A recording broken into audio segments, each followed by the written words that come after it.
Assalamualaikum warahmatullahi wabarakatuh. I'm Diandra Anastasia Putri Soeharto from Government Science in University of Hasanuddin. In this video, I will explain about my text from English lecture about mind map, abstention, and my reward story about weakness of democracy. As you can see in this screen, you can see a democracy, choice, good or bad, millions of people, voters and abstention. This is symbol of protest, New Order regime, and Jokowi and Prabowo, Indonesian politics, future, and they want it or not, and they don't care. Now I will explain about my rewrite story about weakness democracy. We all know that Indonesia is a democracy country. Presidential election is doing by voting. Even though we know that in such a way there must be good and bad. Millions of people in Indonesia should use their voting rights to elect the president.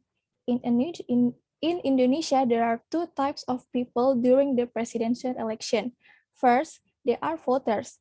They use their right to vote to elect a presidential candidate because they care that to make this country develop, we must choose a president candidate by looking at his vision and mission so that the country future can be better.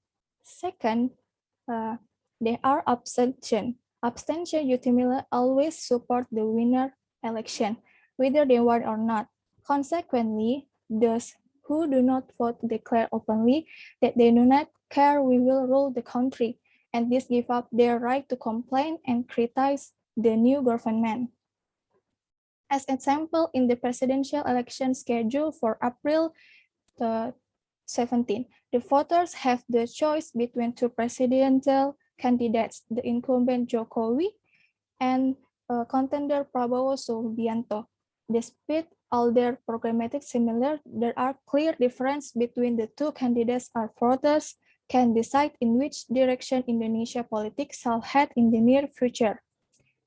In Indonesia, golput abstain was a symbol of protest in authoritarian New Order regime, in which the winning party was already known beforehand and alternative parties either banned or merged by force and timely control. Those who choose golput saw their decision fit the authoritarian regime and were brave enough to do so. Nowadays, in the year 2019, to opt for golput in fragile democratic environment is not a bravery anymore.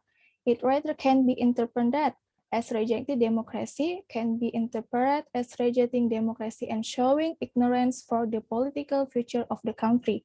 In the worst case, this might pave the way for a new form for authoritarian rule in Indonesia. Maybe that's all I can explain.